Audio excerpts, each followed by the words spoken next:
So we are going to be going on to Game F next, where we'll be watching Eladea take on Master as we move into the semi-finals.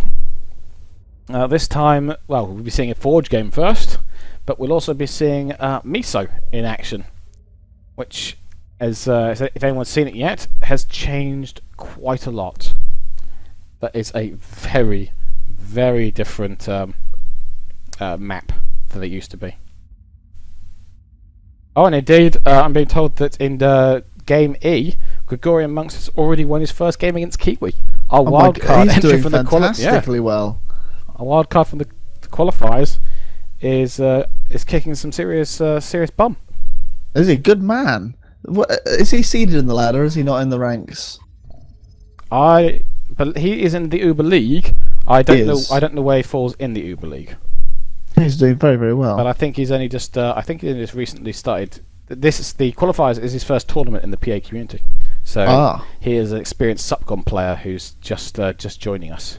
Excellent. Well, I hope we'll see a bit more of him following his success so far. Oh yes, I think there were certain predictions made in Exodus about who would win what game, and I think it's already looking like we were very, very, very wrong. So Exodus keeping to our usual practice there of making terrible, terrible predictions. That's why you leave the vote open, of course, to the viewers. You let them make the predictions for you, so you can point your finger and laugh at them instead. Yeah, absolutely. Let's blame the viewers. I did like the brave viewers there, though, voting like really late on. And voted for Matisse, and actually, you voted for Matisse, and you were wrong. So, ha! Yeah, good work, viewers. Good work on that. But if you head over to esports.com, underneath the stream, you will be able to vote on the first match of Eladea versus Master, and see who you think is going to win that one. And I already going to predict ahead of anybody voting that I think Eladea is going to take this. I think Eladea is probably the best Planetary Annihilation player in the game today. I think he's just got such amazing flexibility. And he games with a plushie commander next to his PC as well, which gives him a fantastic advantage. I think that's where his real edge comes from. Having a plushie theater commander there is just wonderful thing. I think though that's you just see him use so many different strategies. He plays in so many different ways, so many different strategies. If you ever watch him stream. He just plays. I've seen him do tower defense strategies. He's done walls. He's done mines. He's got mass docks. He's got mass bolos. Usually, if a meta is the last patch's meta was pretty much formed by Eladea. He's just such an incredible player. You would say quite a flexible player then. Yes, I think so. I think he can adapt to almost anything, and I know he's been practicing quite heavily for this.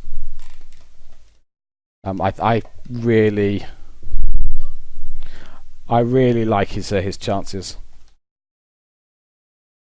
Well, let's see. Are we going to go straight into this, or are we going to let our players have a little break? I think Master would probably appreciate having a 5-minute sit down after some quite intense games there against Matisse.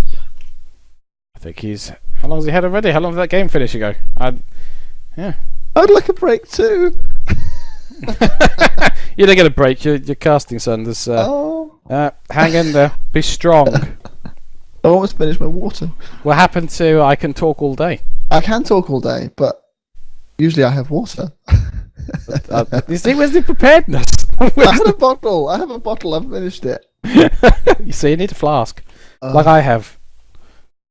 I think that's the thing. I think that's really everything. Yeah, everyone should learn more from me. That's pretty much the moral of this story here. Be more like Quitch. What a guy. What a guy. Exactly. I'd name my firstborn Quitch. Would you? Everyone should. Why shouldn't they? That's a good question. Why would you not name your firstborn child Quitch? Well, exactly. Why the hell wouldn't you? It means so many cool things. Couche grass, Right, go on then. Let's do this. Let's get Eladea to hit that ready button and let's get this game going. There we go. Okay, and we are now into match F of the semi-finals, which is Master versus Eladea, game 1 on Forge. in the Evil Twins finals, presented by eSports.com, with me, Quitch, and the ever-prepared leader of the realm, TheWrongCat. Ever prepared? What are you implying, sir? There was absolutely no sarcasm made in that statement whatsoever. I'm British, ergo sarcasm is not a weapon that I wield. Absolutely not. Exactly. Right, let's see. I wonder where these players are going to spawn. I don't think we're going to see the same level of aggression for all his abilities. Eladea generally does not behave that aggressively with his commander. No, right. So we now have Master. The last time we saw Master playing on this map, which was not very long ago, he attempted a very, very controlling, domineering strategy with opening up with docks and trying to get complete map control and push his opponent right back into his spawn and keep him there. It worked well up to a point, but once your opponent gets out of that trap and you find that you've just got an army full of docks and they've got some bolos in the field, you are suddenly in a bit of a disadvantageous position. Well, I'd be interested. I see that Master is employing a vehicle opening along with a trash talking opening, and I'm wondering if he's going vehicles because he's decided to employ a different strategy against Eladea, or because he's more nervous playing against Eladea and has gone with a more conservative game. This is definitely a much more conservative opening than we saw from him last time.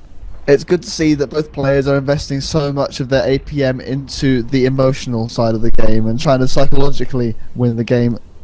I think it's important that you form a connection with your opponent because, you know.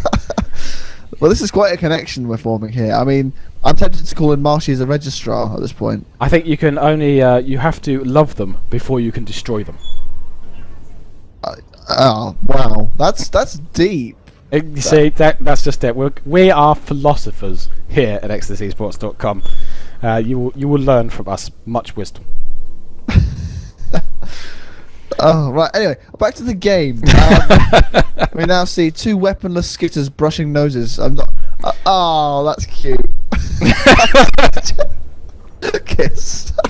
I think we are seeing two of the biggest trolls in the PA community here dueling. They're not only playing for the win; they're playing for the title of greatest troll in the PA community. It's going to be a very, very tough competition, I have to say. It's not in terms of the viewers' eyes, though, who have given Eladea a 100% win vote. Absolutely no one has voted for Master. But were they voting for him to win the game or to win the trolling contest? That's a different thing. I think they're clearly both. If you head across to ExodusEsports.com, you will find us below the stream. You can vote on who you think is going to win this match, whether it's Eladea or Master, and it certainly seems to be Master is favourite in your hearts. But you see Master now making an air approach, and I know that Eladea doesn't think a lot of air on this map either. I don't know if that's changed. And yeah, he shuts that down nicely. This is a very standard approach by Eladea. He takes his 4, he camps it with his tanks, and then he locks it down. He doesn't make it he doesn't expand out the left hand side. So what are we seeing here? We're seeing a little bit of. I'm not actually seeing any docks in the field anywhere. I don't think any bot factories have gone up yet, have they? No, it's all vehicles. So this is, I think this is the first game on Forge we've seen where there have been no docks in the field. So this is a more conventional match, I would say, in terms of the strategies being employed, whereas the other ones have been a little bit more experimental. Yes, this is what I expect to see. I'm surprised actually that Eladea hasn't gone out to the expansion of 6. He likes to sneak a cheeky fab out there, but in actual fact it's going to be Master who gets out there first. He's already taking a slight economic lead. Looks like Master's going to take the flanks and Eladea is going to take a more conservative stance in the centre. But neither player really committing to much yet. It's all very, very slow, advancing, a little conservative. But again, that's exactly what you'd expect to see on this map. It is a very, very static map where front lines are established, broken and reformed on a constant basis. Well, indeed, they've added more chokes now. It's become a slightly more choked map than they had before, but they've spread the mix out in the centre, so you have to commit on more fronts. And indeed, one of the reasons maybe the docks have been seen on this map is because there is more metal out on the flanks than there was before. The metal in the centre isn't quite as centralised and easy to lock down as it previously was. And now we see what is supposed to be a fairly competent raiding force coming in here from Master. It's going to unfortunately come up against this counter force from Matisse. There was an Inferno on the front line to soak up many of those shots, so not a huge deal of damage done there. Both forces are getting away relatively unscathed. Well, we see Master was just floating again. Not floating anymore because I think he lost a mech somewhere there. But I think this is down to the fact that he's still relying entirely on his commander to build factories. And I think in this patch, what we're seeing is that perhaps you've got to put a Fabra on that as well. Can't just use the commander. And even though he's got a slight economic lead, it does look like Eladea is starting to close him down on the flanks there. Already, this little force here is going right for that expanding fabricator. I think the fabricator is probably going to survive by virtue of running away past the CSG here, going to try and avoid them altogether. But they are going to be able to then push through and take out that metal expansion there. So Master's going to be put on the back foot a bit in terms of eco. But Eladea is behind in economy right now. It's worth noting. But he is starting to put on some very aggressive raiding faces, and I think that is going to start to swing things back in his favour. Master is floating hard again. Well, yeah, while Eladea might be behind in the eco, it feels that Master is investing eco back into building eco, because if we look at the army count, there's a significant lead there for Eladea. He's got 50% more troops out on the field. Very early exposed commander. I'm not sure why Eladea pulled back from that. He really could have got us stuck in with those Infernos. No, I think the commander could have taken that one. The Inferno's very low. I think another Reba cannon would have gone in. That force would have been mopped up nicely. He's conserving his troops. He's keeping his lead. I feel he could have done a bit more damage with that, but okay. Both players now pushing for the center. Master opting for the to actually go the other way from last time. He's now taking the 2 mechs, leaving the 4 to Eladea. Perhaps comfortable doing that because Master owns the 6 mechs on the right side of the planet there. Sorry, we're seeing some very aggressive commander play. You didn't hear that. We had some slightly strange noises coming from the wrong cat there. This is where we throw up the technical difficulties card on the screen. Yes, good. Again, we're seeing very, very aggressive play from both players on their commanders. I'm not sure that's probably the wisest move. I feel if you keep your commander sort of tucked back a bit further, you can keep him very, as Custard did on his map. You keep him able to survive a little bit longer. The aggressive commander plays have been the downfall of everybody who's tried them so far on this map. Well, Eladea, I know that Eladea, while he dominates the league, I believe Master is one of the players who does give him some trouble. I don't know if it's simply because of the way that Master plays, but he's one of the few people who does beat Eladea. In a position, for example, Klops to beat Master, but Klops doesn't tend to beat Eladea. But on the other hand, Master would beat Eladea more often than Klops will. I think it might have a style that... It's like a holy trinity almost. It's like rock, paper, scissors. Absolutely. It's definitely a religious thing. That's what PAG is. Exactly, it's like a cult. But I think we see Eladea here getting hit by some bolos on the front line. He really also pulled back a bit sooner than that. He's taking a fair bit of damage from that. He's not going to be killed. He's just had some reinforcements come in to try and defend that. But that was a huge chunk of damage. Didn't need to have that at all. Well, he's making aggressively staking the centre, and as long as the commander is alive, and that's not enough bombers, as long as the commander stays alive, then as long as you'll win the trade, then that can be really good for you, because it means that you still got your army, and at the end of the day, a commander at 20% is as good as a commander at 100% when it comes to dishing out damage and keeping you in the game. So I guess Eladea is just making a trade-off there. Quite possibly. I thought Eladea is just not attacking Master's commander here. He's he doesn't have the troops. He's not going to. Eladea is going to he's going to putz around the sides. He's going to try and keep Master contained, and only when he's got enough forces to basically just sledgehammer that commander is he actually going to commit. Or if he's feeling really cheesy, he's going to use these pelicans, and he's going to. In fact, I see him building a few infernos. We might see an inferno drop on the commander, especially given how exposed he's looking right now. Eladea loves to do inferno drops on commanders on Forge. Does he? Yes. Oh, yes. In fact, if you looked at the intro to Evil Twins, if you saw that, you would have seen there was a drop of an inferno drop on a bunch of boom bots, and that was Eladea versus Imperial Urist. Imperial Urist was the one with the boombots around his commander. Is that Imperial or Imperator Urist? I feel it was Imperator. I thought it was Imperial. Yes, that guy. That dude. Stopping Eladea's cheese hard with that with those boombots, and he actually goes on to win that game. Oh, very good. A bit of context there for the more savvy viewers. There you go. You see? We're seeing he's doing a drop on the back. That's not going to go very well. Those just mop those right up. Yeah, not sure what. Yeah, that was a bit of poor play by Aladea. Nice bit of raiding there. That's a good little raid. He's taken out 3 metal extractors. He was going for the 4th, but he didn't quite get there in time. But he's just taken out 3 metal extractors there.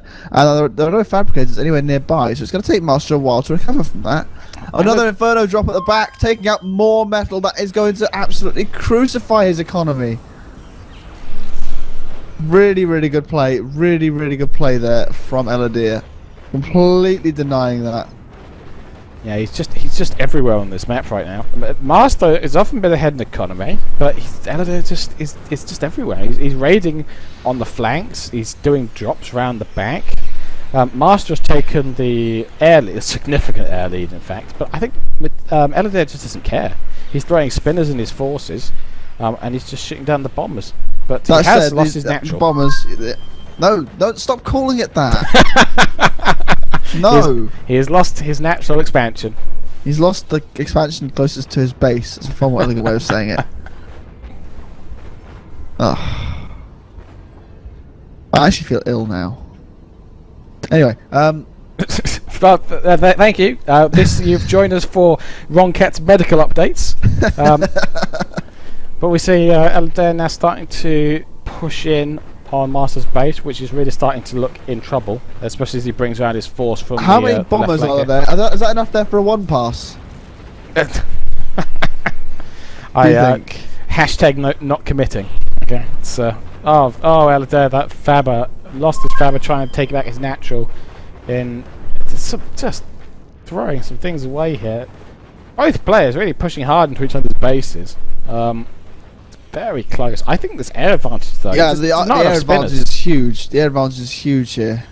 He's got enough. Actually, just floating them right over a load of AA turrets. Well, he's trying to take them out, but I think he's underestimated how much AA is in that area. Yeah. And, oh, that was painful. Oh, he just lost almost all of his bombers, and with that, a significant advantage he had in this game. Yeah, absolutely. That was just terrible. I think he had enough there for a 1 pass. I think he did. But he threw it. It was never the other commander. Maybe. Yeah, maybe. If he came from over the volcano. Yeah. But yeah, that was rather poor use of them. Yes, flying bombers over AA is generally quite poor use of bombing.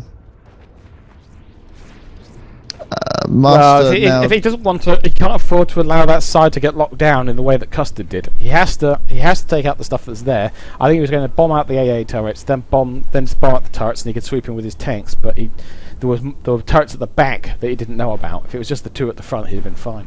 Yeah, but there's enough there that I think Aladea was aware, I should say, of the advantage that Master had there, and built those turrets accordingly to make sure that he couldn't use that air advantage as much as he would otherwise have done.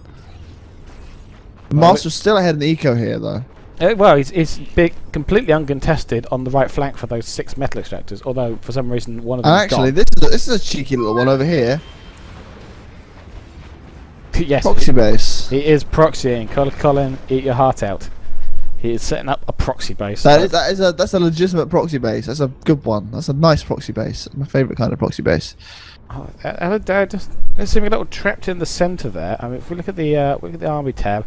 And Master is ahead in army, got slight lead in Fabers, factories. He's got the eco lead, though he keeps floating it. So Aladea now trying to raid through here, but I'm not sure if that force is going to be enough unless he can go around the walls. He's going to have a hard time doing that. I think he's going to do it. No, oh, no, he hasn't moved the tanks around to follow. If he'd moved the whole force round, he'd be fine. He's scuppered that. He is going around doing some more raiding though, which he needs to do. Perhaps he's forgotten that you can't shoot over the walls like you used to be able to. If you used to target the turret, you got to shoot over the walls. You can't do that anymore. Not with the new walls. And now he's really looking in trouble. The Master's flanked him. Aladea's commander is in a lot of trouble here. Yep. I think he's GGing it. Is he GGing or is he going to do? He's going, but he's not giving it. He's giving it. Extremely well played by Master. Very it looked like Aladea was claiming the map at first and locking Master in, but in the end it was Master who managed to trap Aladea in the centre after some unfavourable trading and really not handling Master's air force as well as he should have. That was a good game. Again, it could have gone either way. I feel like Aladea didn't play as aggressively as I'm used to seeing him play. Well, Eladir is actually, I think, a surprisingly conservative player. He wears you down. If we look at the stats, he actually, as a lot of the players in this tournament have quite high. Yeah, we keep an extra stats on how often players win in the first 15 minutes, and Eladir is quite at the low end of that. Only just over 50% of his games finish within 15 minutes. He doesn't rush his wins. He doesn't rush, but I feel that there were situations there where he had a situation he could have taken advantage of to deal out a lot more damage to Neptunio's commander, but he didn't take those. I feel he could have perhaps got a lot more damage on the commander and forced Neptunio to play more conservatively by virtue of having a lower health commander.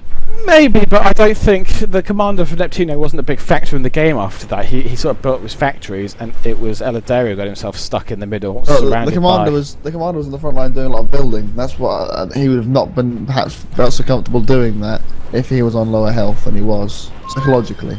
Maybe, but I think Master had a good enough lead in terms of units that he felt comfortable. He knew that Eladir was stuck in his corner there. Unfortunately, Eladir's trade of health for units didn't really pan out for him in the end, especially as he really underestimated the air force of Master, I feel. Absolutely. I think Eladir doesn't think much of air on this map, and I think that was a mistake. And some of those drops could be more effective if he hadn't just flown them blindly into the fighters of Master. Scouting, as always, is absolutely crucial.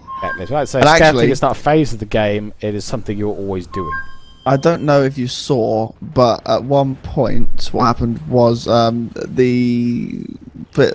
we saw Master had an expansion near Eladir's base, but for Master's own one of those, Eladir raided that very early on with some tanks and then left it, and then about 5 minutes later he sent some tanks up there again, assuming that Master had rebuilt on it, but in fact he hadn't. So that force of tanks spent a good minute just trundling up there for absolutely nothing, and then back again. And that's similar sort of stuff happened a couple of times around the place. And also there were a couple of failed raiding attempts against that little batch of 6 on the outline on the far right hand side of the map. Yeah, he gave that up so easily. I was really surprised to see him just hand that section to Master, and Eladir never managed to lock down his natural expansion. He never managed to hold it. He kept losing it, and Master was free to commit his tanks well because his air force could take out anything that Eladir was roaming around the map with. Until of course he flew over that AA and that ill-advised strike, but he really used it well just to contain Eladir and what he was doing. It turned it around because for a while there Eladir was ahead, and I just think it was that air advantage that ended up turning it around for Master.